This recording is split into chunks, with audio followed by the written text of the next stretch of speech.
Oh, hi, Brantley, Saginaw High School. Perfect. Okay. Let me go ahead and share my screen. And let's get started. I'm going to be doing a lot in Skyward itself so that you can see. I feel like if we see it firsthand, it's easier to understand and get a hold of.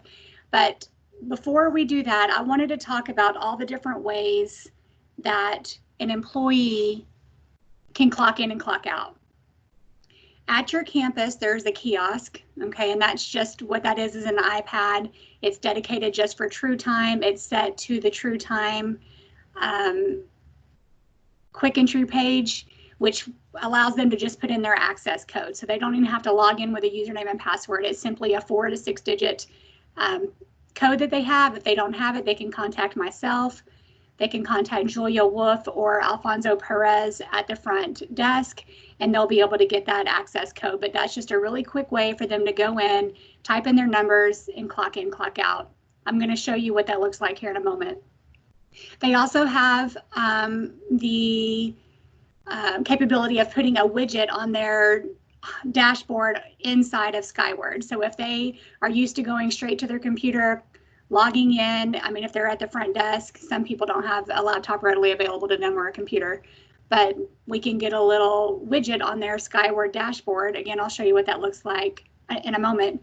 And there's a drop-down menu where they just click in or out or lunch or any of those several options. The employee access option is they'll actually have to log in to Skyward and put in their username and password, and it's a little bit more convoluted or a little more clicks to get to it, but that option is also available. And then there's a dedicated URL. And so what that is, and what I suggest for pretty much anybody who has a computer available to them, is to take this dedicated URL, make it a shortcut on their desktop. So when they come in, they can just double click on that desktop icon. It'll pull them up. And again, they will only have to put in the access code, which is that 4 to 6 digit code to be able to clock in and clock out. So all that to say, there's multiple ways for an employee to clock in and clock out. They're not stuck to just one way. They're not stuck to one area or one computer. They can do it in multiple ways. Okay. So let me show you what that actually looks like in Skyward. So if I were a user, this is what I would see. This is not what they're going to see. I'm just pulling up. I'm going to pull up my fake person, Grover Cleveland here. Okay, so this is what they would see if they were logging into Employee Access. This is the widget that I was telling you about. Okay, and so if they don't have that, and this is neither here or there for you guys, but right here in Select Widgets, they can actually put this True Time Current Status on their dashboard, save it, and then they have it right there with them. So then they would just have to click on the drop-down box and punch in. Now they won't have this box. This is for me because it's my pretend person. But then they're in. You can see that their start time is here, and then however much they've worked throughout the week would be here. This is the first time that I've clocked in with him this week. So, but if I had more hours, my weekly total of hours would show up right here. So this gives them a really quick, easy view of of them being in and then what they have already for the week. If I were to click here, this is a live link. That takes me actually into my quick entry page. Okay, and so here I could, if I wanted to, click on actual buttons, and that would work for me. I would get to see a detailed view of everything that I've done throughout that day. Okay, and also here I can click on this calendar or click the previous day link, and I can go to a specific day. So if I were to go back to last week and were to look at this day, I can see all of my time in and outs for Tuesday, July 28th. Okay. So let me close out of this. And then I'm going to show you what the kiosk and shortcut would actually look like. So if I were wanting to put that shortcut icon, it would be like this. Okay, so I would have a True Time icon. I would double click on it. It would pull me straight here to this access code page. And this is the page that they see on the kiosk as well. Here, you're going to put in your 4 or 6 digit passcode and come in, and then here's my buttons. Okay, so that's what they will see when they go to the kiosk, or if they just want to put that icon on their desktop, which again is probably going to be the fastest for them, and they would have all these buttons. Once they come in, they need to, or anytime that they leave, it's either going to be lunch, and so I would take my lunch. It's going to then show me an end time. When they come back, they always need to click in, and that would start the time again. Okay, so anytime that an employee leaves, when they come back, they need to make sure that they're clicking in. And then if they're leaving, they need to be clicking lunch or gone for the day. Okay, so when I get ready to leave today, then I'm going to be sure that I click on gone for the day, and it'll give me an end time right here. Okay, let's go back over to here. All right, so we just went over all the different ways to clock in and clock out. If an employee needs to make an adjustment, so what that would mean is if they were to come in and they got started working right away, or if they left for lunch and forgot to clock out, if they forgot to clock out at the end of the day, these are just a few reasons why they would need to make an adjustment. And understand they can't make the adjustment on their own. They have to request an adjustment, okay? So what that looks like would be over here in their on their True Time page. Again, I can click on my link here, or I can go here to True Time Quick Entry. Okay, it's telling me that I'm already in somewhere else, so let's go. Let me find it. Where is it?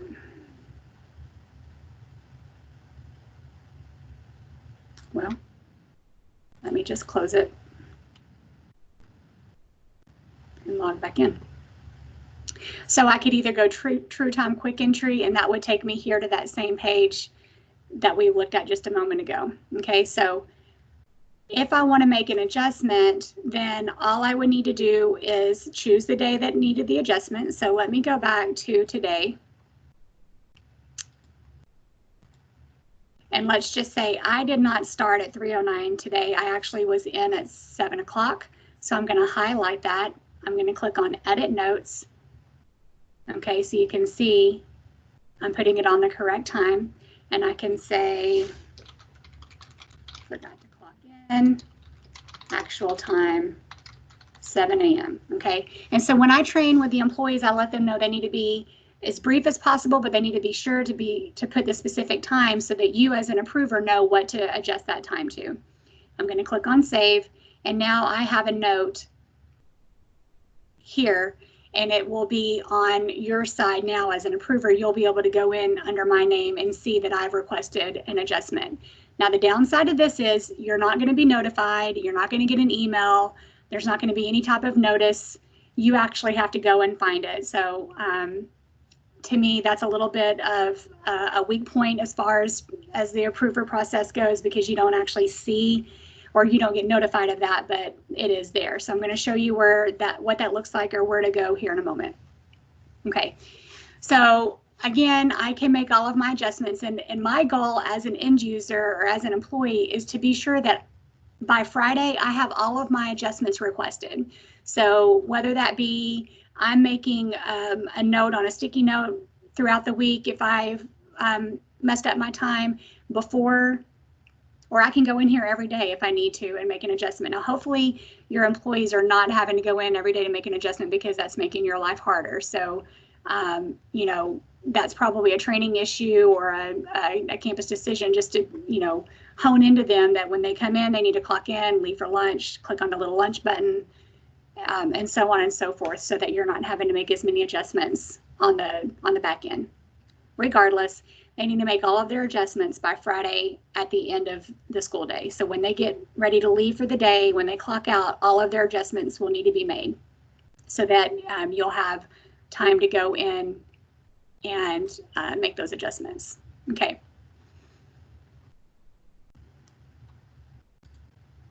Now, to view or submit their timesheets, there's a couple of ways that they're going to go and do that. Okay.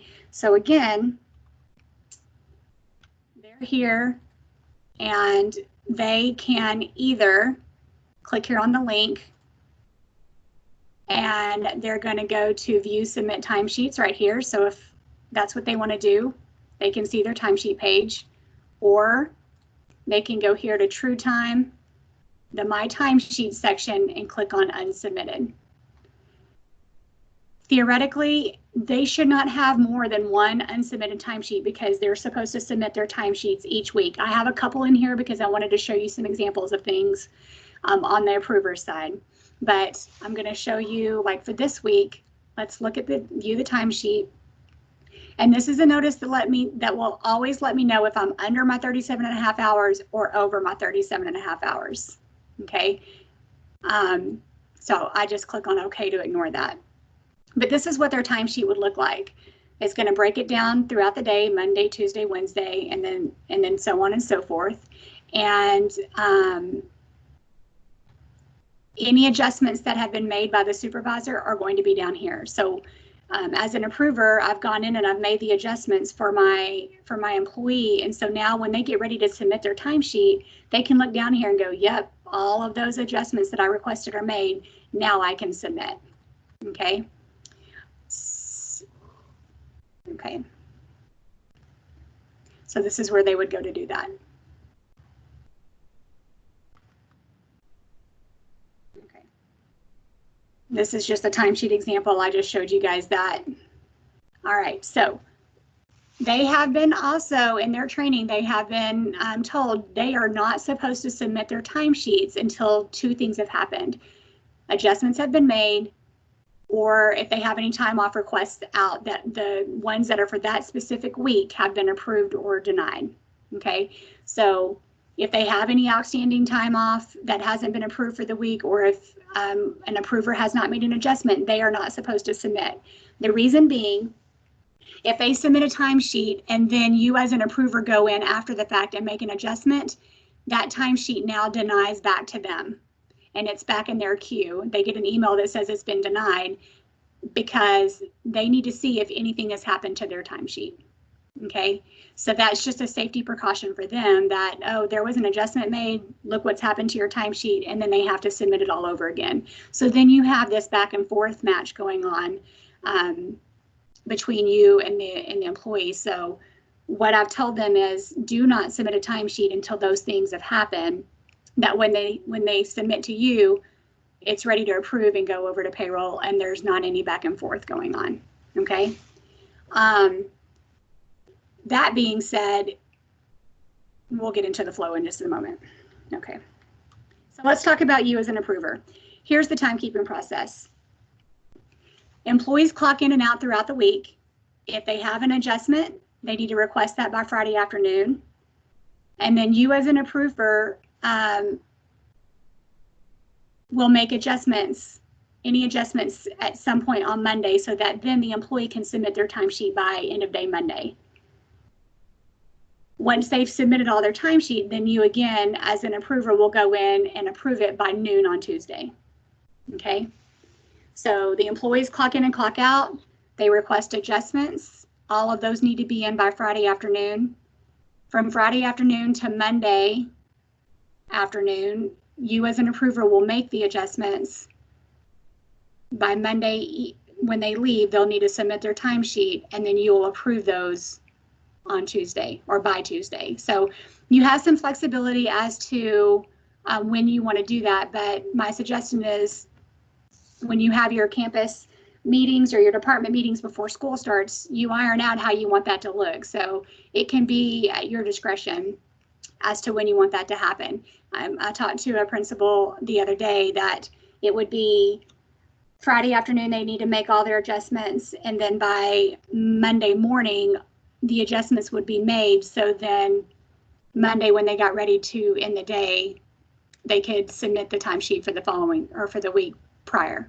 Okay. And then on Tuesday, when you came in as an approver, all of your timesheets should be there and submitted, and then you just have to approve it over to payroll.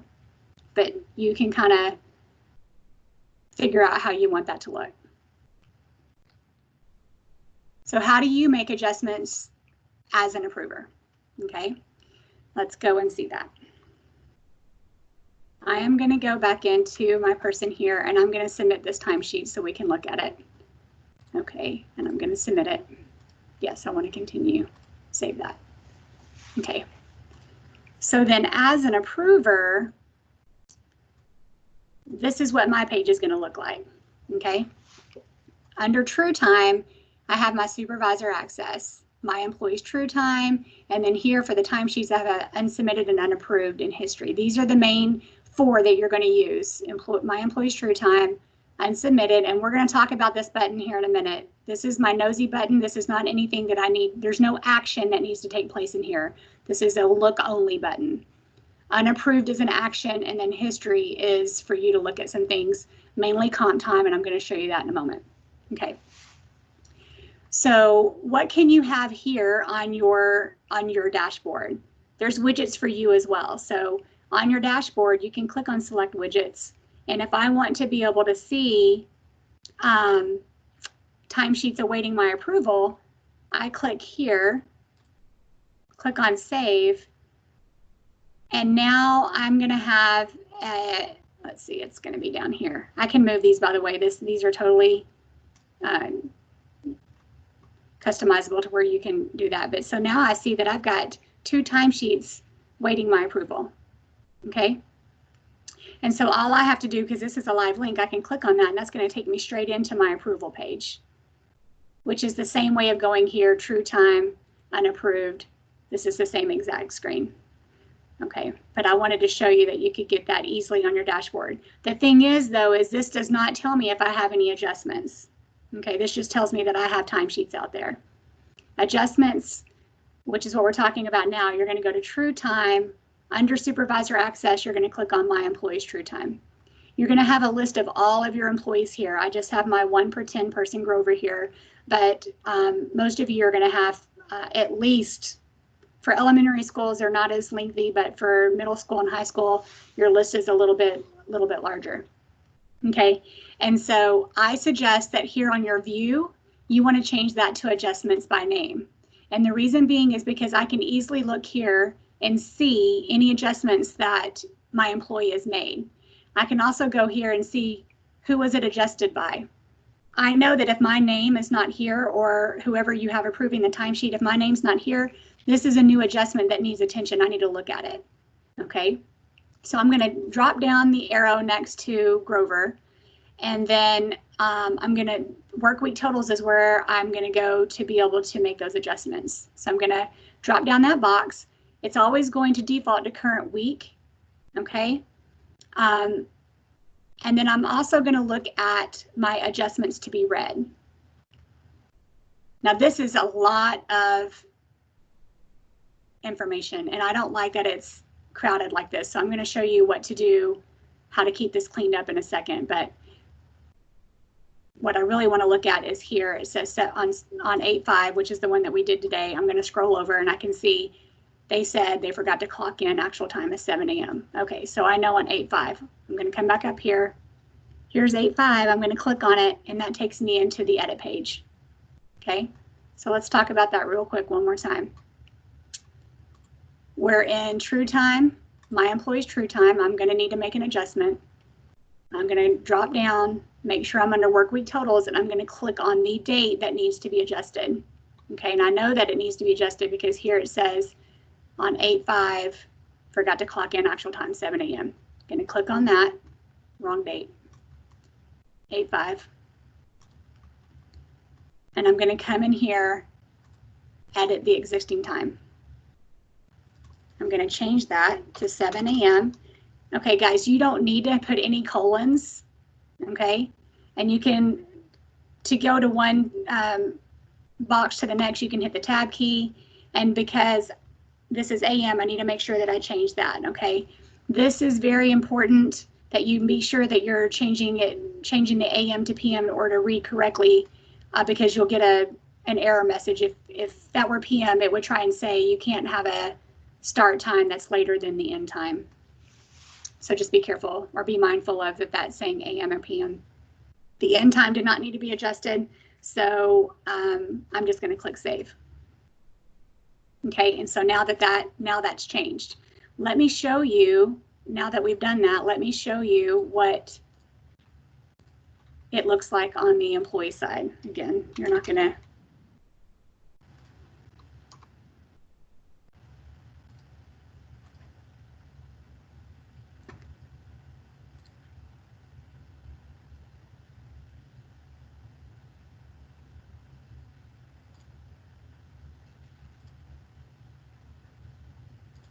So I just made that adjustment for them. And so now you can see on 8/5, Sarah Partain, that adjusted that time to be 7 o'clock a.m. Okay, so they automatically see that. Okay. So I've made that adjustment. I can click on close. And so now that has been done. I can now see, I'm going to come over here and I'm going to mark this one as red because I've already made that adjustment. Okay. And if they have multiple adjustments, like this one has one for 7/29, I'm going to go back up here. And because I'm at the current week, I need to click on this back arrow to go to 7/29 and open that up. And I need to see 7/29. They said actually started at 7 a.m. Okay, so Grover's not great about clocking in when they first get in. So I'm going to edit the existing time. Again, I'm going to change that to 7 a.m. Make sure that says a.m. Click on save. Now that's going to deny back to me because it was already submitted. See that note? It said that that timesheet had already been submitted. So it'll deny back to the employee because that was already submitted. And that's the reason that I said it needs to be made ahead of time. Okay. So all adjustments have been made. Let's just say that all of your other employees have been made. Everything's great. I'm ready to go in and actually make some, approve the timesheets. So let's, we've already looked through that. Okay, before you approve timesheets, you need to stop and ask yourself, have you made all the adjustments? Yes, we just went through all that. Have you approved and denied the time off for that week? So if there's any time off requests that are going to affect that current week, that has to be made first so that it shows up on their timesheet. Okay, once those two things are done, I'm ready to approve. Okay, so I'm going to go back in here. I'm going to go to Drew Time, and let's talk about unsubmitted versus unapproved. Unsubmitted, I call this the nosy button. I'm just going to go into this area to look at if I have unsubmitted timesheets out there or who has not submitted a timesheet. Okay, because until it's submitted, I don't see it. I only in that kiosk that I was, or not kiosk, the widget that I was showing you, I can only see timesheets that are awaiting my approval. So if there's not any timesheets there, I don't know who, I mean, when you've got like 15, 20 employees to go through, there may be a couple that slip through the cracks if they haven't submitted it, right? So if I go here, True Time, unsubmitted, I can see exactly who out of my employee pool hasn't submitted a timesheet. There's always going to be a yes in current week because they don't submit the current week until the following Monday. But previous one is going to be last week, previous two is 2 weeks ago, previous three, and so on and so forth. Okay, so I can see that Grover here didn't submit their timesheet for last week. There's a couple ways for me to look at that. I can click on the drop down arrow and I can see the 2 dates, okay, for Grover. I can make sure that he's highlighted. If I have a whole lot of employees here, I can highlight the one that I need to look at and view. And so again, I'm going to see those 2 that haven't been submitted. Or I can click on the Y because it's a live link at last week. I can click on that and that's going to automatically pull that timesheet up that had not been submitted yet. Okay.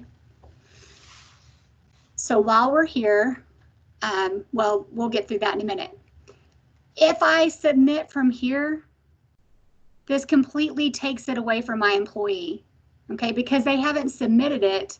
If I click submit, it submits it for them and it approves it for you and it automatically goes to payroll. So we've just taken it from the hands of the employee without them knowing it because they haven't submitted it yet and it automatically has gone over to payroll. We had some principals last year when this was new. They were accidentally going into this page instead of the unapproved. And so the employees were like, I don't even know where my timesheet is anymore That's because they went here and submitted it, and it pulled it away from the employee, and they didn't know it. So this is not an action button, it's just a looking button, okay? Where you want to go when you're ready to make the action is to go to unapproved, okay? So from here, I can view approve individual timesheets. I can mass approve. Mass approve is only going to work if there's been no adjustments whatsoever, okay? So let's talk about you as an approver. I've gone in on Monday and I've made all the adjustments that I need to make. All the adjustments are made, and now all my employees have submitted their timesheets, and I have a list of employees here, okay? If I wanted to, I could go here first and I can mass approve, and it's going to approve everybody who did not have an adjustment. It'll automatically tell me that once I've mass approved, it'll automatically give me any, or it'll kind of group them together. These are the timesheets that had adjustments. They can't be mass approved, so then I have to go in and individually approve them. What I've heard from supervisors is they don't like mass approving. They want to be able to look at each of their timesheets anyway, just to make sure everything looks correctly. So that's up to you. Regardless, if I'm going to approve it, I need to do one. I'm going to look at it. It shows that they've had 44 hours. They made their 37.5 hours. They got 6.5 hours of comp time. I can see their day totals, and I can see all the adjustments that were made either by them or by me or by payroll, if payroll had to go in. And this is going to say it was denied because I asked her to. This was an example that I looked at last week, and so I asked her to push it back to me so I could see it again this week. But if payroll has to deny it for some reason, this is what it's going to look like, and it's going to say denied, and they're going to get an email in their an Outlook that tells them the timesheet was denied and what action to take. Okay. So here's the comp time box. It's going to tell me as an approver how much comp time is my employee getting. So 37.5 hours to 40 hours, they're just going to get straight time. Okay, 1. So they'll get 2.5 hours of comp time. 40 hours and up, they're going to get time and a half comp time. So that's why this looks like that. So they got for this week, they actually are getting 8.5 hours of comp time. Okay. So once I approve it, I'm going to click on approve. This gives me an option to type a note. You do not need to type a note if you're simply approving, okay? But because this was view, approve, or deny, if I was looking at this and I was like, this doesn't look right, or no, I did not say that they could work anything over 37.5 hours this week, I'm going to click deny, and I need to, in my note here, this is when I do need to put in a note, because this is what's going to go back to the employee. You can say comp time wasn't discussed, please see me, or whatever you want to say. Okay, and then I'm going to click on save. I'm not going to do that just quite yet, but I'll click on save, and that will go back to the employee for them to take the action of coming to see you so that y'all can discuss. Okay. For this purposes, I'm just going to go ahead and approve it. I don't need to make a note because I'm approving it. And now it's out of my queue and it's in the hands of payroll. Okay. I know that it's in the hands of payroll because if I go to True Time History, I can see that that one is now, where's my status? Right here. WFP means waiting for payroll. HIS is history. Okay. If I were to go into as an employee, I would have one that is waiting for supervisor approval, which you're not going to see that. Okay, you're going to see history or waiting for payroll. All right, let me look and see. I feel like there might be a question going over here. Oh, all right. Okay, so we've talked about approving, and let me just go back. I want to just be able to stay on task here. We talked about mass approving, denying the timesheets. We talked about that. You need to just be sure that you're entering a denial reason because they will get that email. We talked about the nosy button. All right. Let's talk about comp time. Okay. So in here in history, there's two ways that you're going to be able to look at comp time. I can look at my true time history, and this is going to show me comp time that is waiting to, that might be coming to the employee, okay? Because until this says history, like right now, they got 6.5 hours of comp time, but it's not actually available to them until payroll processes that payroll for that month. And once payroll does process it, it'll go into history status, and that will be, then that 6.5 hours will go to them. But right now it's waiting for payroll. So they've worked it. They're going to get the 6.5 hours, but it's not ready for them to have yet because it's still in a holding pattern. Okay. So if you wanted to come in here and look at what is coming to your employees, this would be the area to do that. So you would go true time, history. You want to do my employees timesheet history by name, okay, because you have these different views. And this is going to allow you to see the status and the comp time hours. This is what's coming to them. So I know, all right, Grover's getting 6.5 hours. It's not there yet, but he's getting it. How much does he have right now? Okay, so we're going to switch gears, put a different hat on. We're going to go over here to time off. And I'm going to go to my employees. And here I can see how much time off or how much comp hours they have available to them. You can see right here I have a comp hours filter, and I'm going to show you what that does to me. But if I didn't, if I'm looking at all or before the filter, I'm going to see my employees and all of the different vacation, sick, comp hours. I'm going to see all of their available time off right here for each employee. So if I had 5 employees, I'm going to see all of this. So 1, 2, 3, 4, 5, 6, 7 rows for each employee. It can get kind of busy, which is why I made a comp hours filter. So let's talk about how you make that filter real quick. You're going to go here to filters. And what I suggest first before doing anything is to highlight this. Make sure there's no spaces afterwards. Control C to copy it because you're going to need that time off code. Go to filters, click on add filter. You want to name it, and so we're just doing comp hours. I'm going to go down here to time off code, Control V. I'm going to go over here to this box because you need it to be your low and your high value. And then I'm going to save and apply filter. When I do that, I've already got one made.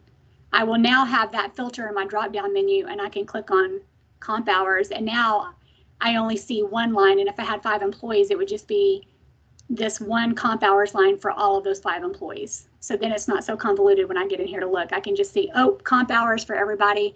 I can see what is remaining to, or what is available to them right here. Okay. So if I wanted to do that for vacation, I can do the same thing. I could go in here. I'm just going to go through it real quick one more time. If I wanted to see what, well, let's look at sick leave local. I could highlight sick leave, Control C. I'm going to create a filter by going to add. I'm going to call this one. You could literally do this one for each of the different types of time off they have available to them so that you could just see those specific employees for that specific time off. I'm going to come here to time off code. Put that for my high and my low, save and apply filter. And now there's, and then you're going to be able to see you as well, because this is your employee access. But here's Grover, 0 days. He doesn't have anything available to him. But here's another employee. She's got 20 days available of sick leave. Okay, so then you're going to be able to see all of your employees. Okay, so that's how to keep up with comp time. I know that that's a sticky subject with different people, and they want to know how much comp time that their employees are working. So this is a good way to be able to see what's available to them. And then over here, this is a good way to see what's coming to them. So you can add those two together and kind of see what their comp time is adding up to. Okay. All right. Let's talk about the bonus. In my email, I said there's going to be a bonus. So here in time off, if I go back to my dashboard, let's look at these widgets again. I can see time off waiting my approval as well. So if I go here and click on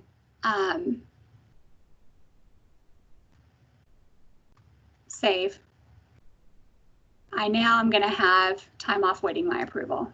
So I can see timesheets awaiting my approval. I can see time off waiting my approval. And then there's one other widget here that might be valuable to you, and it is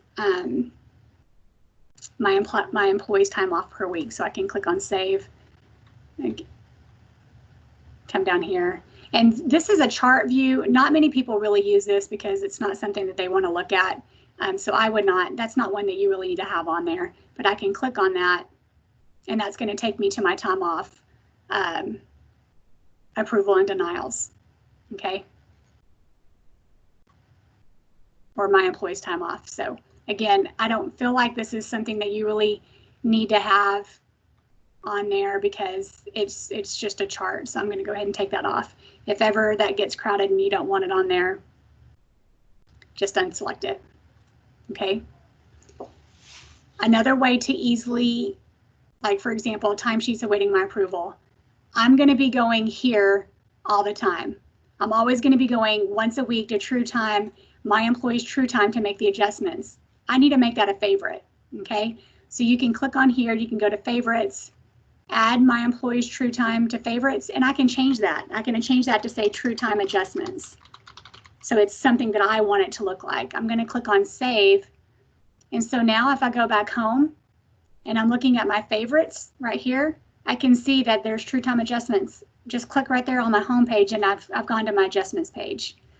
Likewise, if I go here to unapproved, which is where I'm going to go and approve timesheets, I can click on favorites, add that, and I want this to be called, I just want this to be called approved timesheets.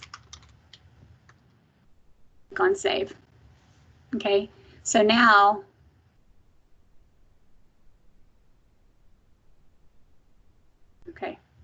I can go home and I have my True Time adjustments and my approved timesheets. It's right here on my dashboard. It's under my favorites. I can click on that and it's just going to go straight there to that page. Okay, that's what the yellow star means as well. And the reason why I chose, instead of just clicking the star, so let's just pretend, let's go to history. I could just click on the star, and if I did and go home, it's going to give me, it's just going to say history. Like, let me go back to it. But the reason why I did not do that, instead of going, I went here, add history to favorites, is because from this place, uh-oh, it's telling me I've already done it. Hold on, let's get that refreshed.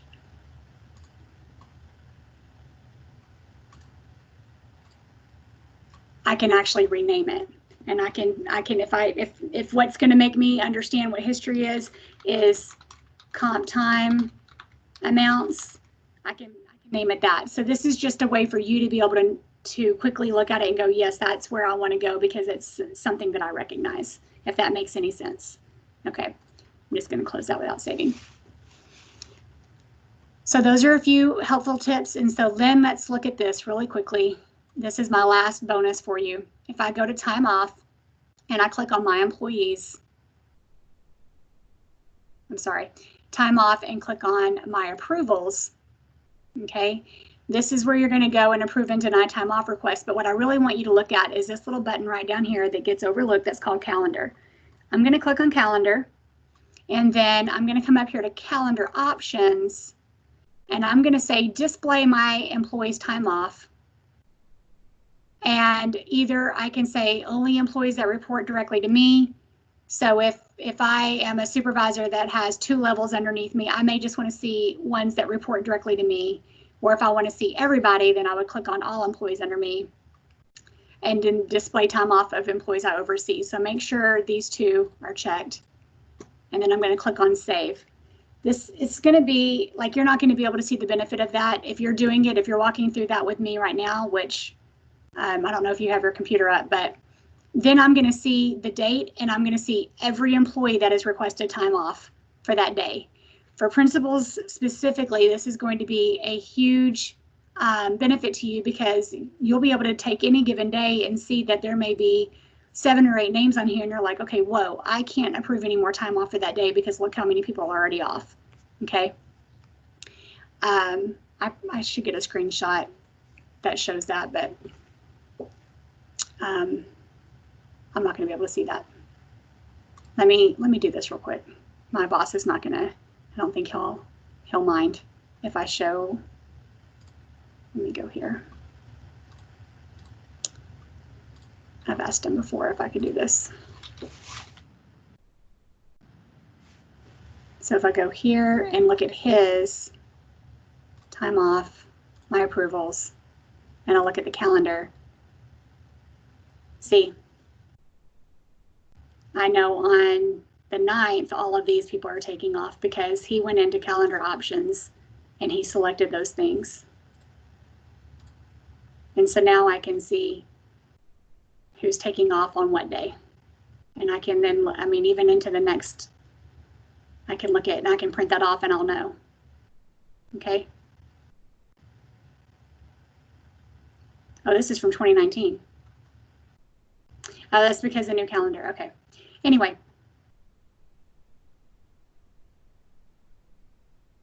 That's a good point.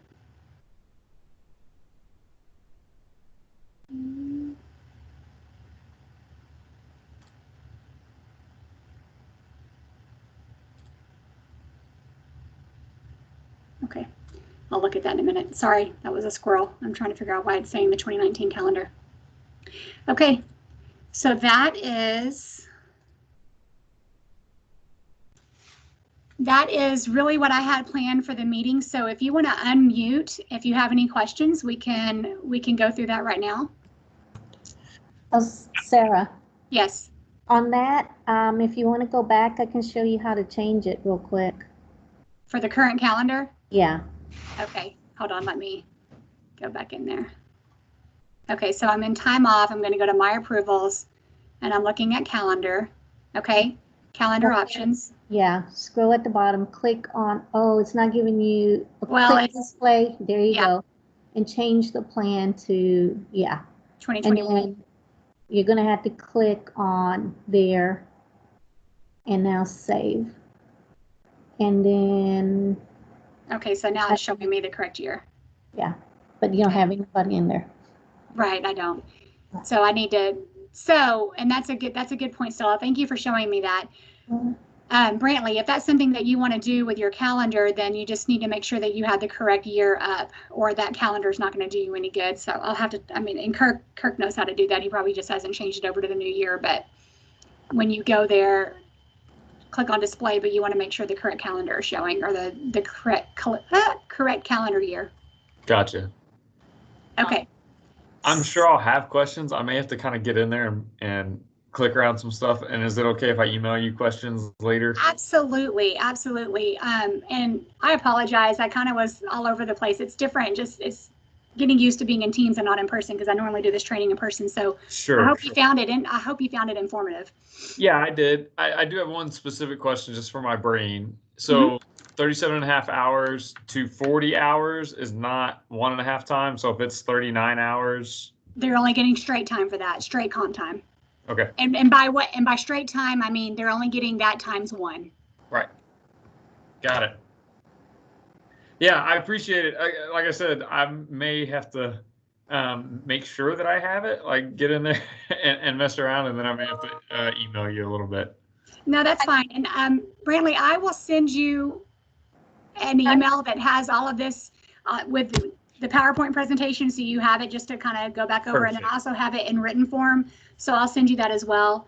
And once we get throughout the next 2 days, I'll send the recording out as well, so that you can kind of go back and look at the things that all the different clicks that we went through. Awesome. I want to add too, Brantley. I know when it's 37.5 and up to 40, they'll get straight time. But also just a reminder that if they are less than 37.5, true time is automatically going to dock them if they do not have the comp time to cover. Oh, so, Stella, thank you for saying that. Brantley, do you have a second? Can I show you something really quickly? Absolutely. Okay. So if I'm in if I'm in true time, let me go here. Hold on. Let me see. Maybe this one have it. Yeah. I'm going to look at this timesheet. Okay. So this one is definitely way less than 37.5 hours. Let me go here. If this was under 37.5 hours, instead of having a comp time here that's telling them that they're getting comp time, like they're getting an hour and 45 minutes of comp time. Mm-hmm.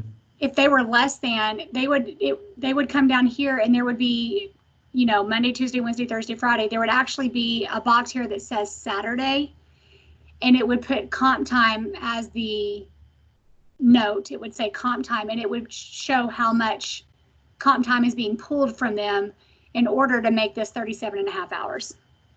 Gotcha. Does that make sense? Yes. Okay. So if there's ever a Saturday down here, that means it's pulling comp time. Gotcha. Unless they actually worked on a Saturday. If y'all had a work day on a Saturday, then obviously it'll have an in and out. But the majority of the time, if there's a Saturday box and it'll say comp time, it's pulling to make their timesheet balance to 37.5. Okay. Which means they should have taken off, or they messed up their timesheet. Well, so here's the thing. Because True Time is smart enough to pull and balance their timesheet, the way that the employees are being trained is if they are wanting to use comp time. So say I have a doctor's appointment, or I know that I need to take a day off, and I come to you as an approver, and I'm like, hey, I want to take, you know, this Friday off. I have the comp time. You approve it, or you know, we've exchanged emails, or we've exchanged verbal, you know, communication about it. Uh-huh. I'm not going to put that anywhere. I'm not going to put that in time off, because True Time will automatically pull it for me. Gotcha. Does that make sense? Yes. So for example, if I'm only needing amount of time to take a doctor's appointment, I don't want to take half a day for a doctor's appointment whenever True Time is going to take exactly what I need. And that may only be an hour and a half if I've worked a little bit of overtime each day or something like that, if that makes sense. Yes. So then you don't have there's not any like random, and I'm not taking a full half a day and then it credits back and all of that. So the only caveat to that is if I know that I've got like a procedure, or if I've requested a week's of vacation off from you. Okay, so let's just go with that. Or I had a surgery and I know that I'm going to have to take all of next week off, but I have comp time that's going to cover all of next week off. Then I have to go into time off and request that, because I won't get a timesheet generated at all, because there won't be anything to show on that. And so then I won't get paid for that week. If you can follow me with that train of thought. I think so. Yeah. Okay. And Stella, I mean, as payroll, you can probably speak to that a little bit better, but if it's a whole week, and that means that I'm not going to be clocking in or clocking out at all, there's not going to be a timesheet generated. And if a timesheet doesn't generate, then I don't get paid for that week. Yeah, that's correct. And okay. if they have comp time and they want to use comp time, they could just, depending on how you guys want to do it on the campus, if they just want to report on a Monday, one day, then True Time, like Sarah was saying, will automatically know that I need to populate the rest of the week to make it 37.5. But if that timesheet comes out and where it says 37.5, if it says 36, that means that employee did not have enough comp time, so they're going to be docked an hour and a half. Yeah. Okay. Got it. Yeah. So any timesheets that are low and they don't have comp time, then they're going to get docked. So that would mean you as an approver could say, you know, we've discussed that they didn't go and put that time off request in, they're just going to get docked, and that's going to basically teach them that they need to go in and put that time off. Or the first few times, that's the conversation of, hey, you don't have anything to cover this and you're short, you need to go in and put a time off requests. So or they're just coming in late. Well, they'll start learning to get their own time. Yeah. So it's what you said earlier, is that they should have put in the time off for that if so. Okay. That's all I have for now. Okay. That was a lot of information, but thank you for sticking through it. Yeah, no, I appreciate you helping me out. Okay. All right, thank you. Bye-bye. Bye.